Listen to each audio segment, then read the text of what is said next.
What's up, y'all? Welcome back to my channel. On behalf of Brit, if you're new here, welcome. I'm Brittany, and today's video is a watch me work tutorial video where I will be doing the Shirley Temple box braids. Now, the Shirley Temple braids can be achieved with knotless braids or box braids, but today's video is a step-by-step of the box braid version, including my custom perm rod curls. They're so juicy. Stay tuned for today's look. We're like diamonds in the sky. I knew that way, babe. Come one right away. Oh, right away. At first sight, I felt energy of sunrise. So typically for a watch me work tutorial, a video like this, I would jump straight into the video of you guys watching me work, doing the style. But the iPad in which I used to edit all of my videos as well as store all of my footage was stolen. So in me retrieving all of the stuff that was in my iCloud, I got most of the video but not all of the parts. So I'm just coming in a couple weeks after the video that y'all are about to see was filmed to just briefly explain. So we are doing the very popular Shirley Temple braids, and I stated this in the very first clip, but this style can be done knotless. So I'm doing a tutorial for this trendy style, but I'm doing it in an old-fashioned way.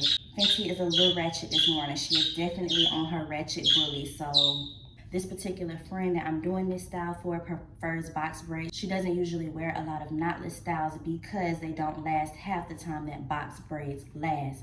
Knotless braids are less tension on your hair, it's flatter, it's neater, it's trendy, but the longevity of the style just doesn't last. So I did the box braid way just because that's what was most important for her, just having the style longer. But again, if you're doing this for the first time, if you're trying this at home, you can always pre-separate the hair on the rack and feed the hair in as you go. And then yeah, everything else will be discussed in the video. Y'all will be watching me do it. Y'all will hear my voice. This is it for my face. Other than the little clips that y'all will see me throughout the video doing my actual client's hair with my friend. Thanks again, Kay, for participating in this video. I hope you all enjoy, and I will be back at the end for my final thoughts. If you have any questions, if there was anything I left out, make sure you leave me a comment down below, and I will give you any suggestions that you may need. To achieve this look, you're going to need 3 packs of pre-stretched braiding hair. It's your brand of choice. No particular brand is needed for the style, but my suggestion is always Ruwa. R-U-W-A is the best pre-stretched braiding hair in my opinion. In addition to pre-stretched braiding hair, I would also suggest that you go as short as you can find. So whatever brand you choose to use, go with the shortest length. Because this style is meant to be short, you want to go with shorter hair because you're going to have a bit of a struggle going with a longer pre-stretched brand when it comes to wrapping the hair around the rods and just getting that short bouncy look when it comes to doing the curls. You'll see that later in the video. Just try to go short, and my suggestion in lengths on the pack would be anywhere between 20 and 30 inches. I don't even know if they sell 30 inches, but definitely nothing in the 40s, 50s on up when it comes to the length of the hair that you're going to be using. When it comes to the parting grid, the parting again is up to you as far as how many braids you want on your head. Of course, if you want the look to be super full, a lot of braids on your head, a lot of curls, no scalp really showing, you're going to go with super small boxes, right? My friend sitting here does not like to sit a whole long time. Like, she wants to be in and out of the chair in about 4 or 5 hours. So I'm going with medium boxes, medium braids. It still gives a decent look when it comes to how many braids are on the head, but you're still going to see like the boxes and stuff. So if that's not your thing, go a little bit smaller with the boxes, especially if you're going to do box braids. When it comes to knotless, no matter how big or small you do the boxes, you're going to see a little scalp. But yeah, that's another suggestion I want to throw out there. For a fuller look, do smaller boxes than what I'm doing.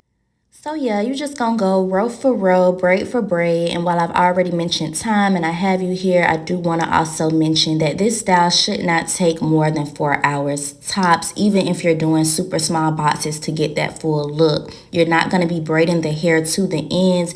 If you watch closely here, I'm going down till about maybe 4 inches from the bottom. I am not braiding to the tip. The part that's going to be wrapped around the rod is going to be loose hair, not braided hair. It just gives a bouncier look to the curls, and again, you'll see that at the end. But if you braid the hair to the tips thinking that the braids will come loose, which they will not unravel once they're dipped in the hot water and wrapped around the rod and stuff. But if you do braid it down to the tips, you can do that. but your curls will not be as bouncy and flowy. We're getting into the riding part now already, y'all, about 4.5 hours later. And what you're gonna do is take about 5 to 6 braids in each section. Do not grab big sections if you want nice curls. The bigger the sections, the looser the curls will be. So for tight Shirley Temple curls, you're gonna go with about 5 braids per rod, and you're going to wrap them around the way I'm doing them in just like a spiral motion, and then snap them on. Sometimes the little snap that comes on the rod doesn't feel super secure to me, so sometimes I go on top of that with an extra black rubber band just to make sure the hair is on there. The worst feeling is when it's time to dip that hair in the hot water and you put that rod in there and the hair comes loose. I want to make sure that once it hits that water, it's on the rod. While my water is heating up in my kettle, I go ahead and do some of the finishing touches. So you'll see me going in with my edge control and doing her edges. I like to use the edge fixer to this day, you guys. I'm a scent girl. I deal with all kind of products all day long, so I just like products that smell good. Then I go in with my Vigorol foam. Y'all already also know how I feel about that. This is my all-time favorite foam because of the lather. A few pumps and y'all see how much foam came out of that pump. That foam is only $3.99 at my local beauty supply store, and one bottle can last me a full week. After I foam the hair, it is time to dip. It takes about 5 minutes for the kettle to get super hot.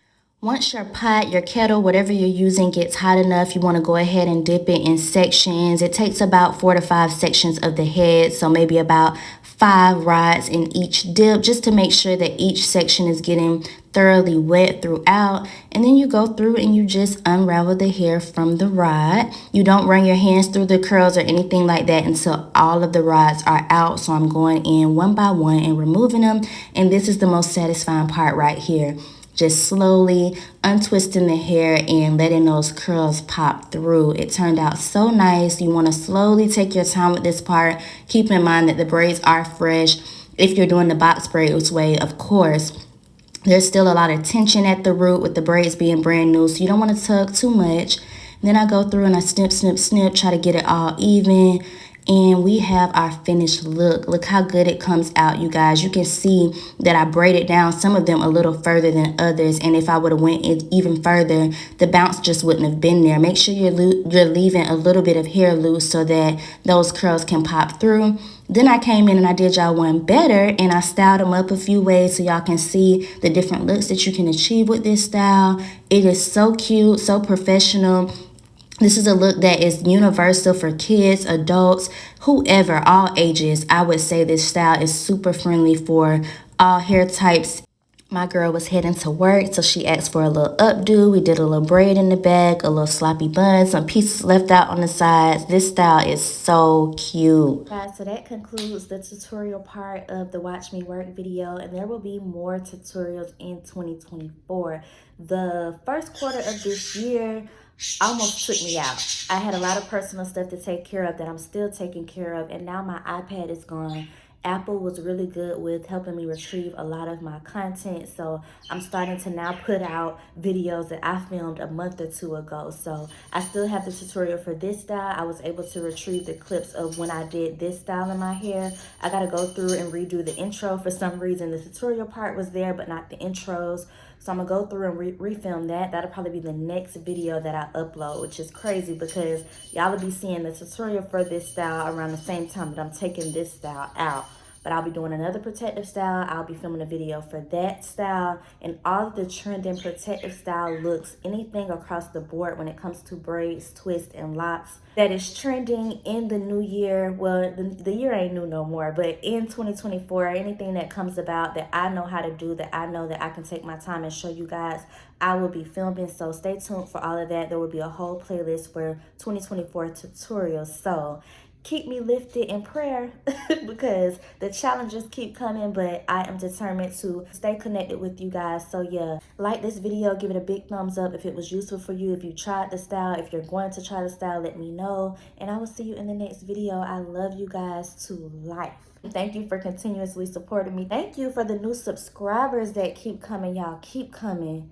The way I got these lashes on just make me look like I got a lazy eye. I hate the way I put my lashes on. Something about this one right here. But anyway, Thank you for the people that are continuously joining the family every day, even though I haven't been posting like I should. I love y'all too. I do. So see y'all in the next upload. There will be vlogs coming, all that jazz. I'm getting back on my business in April.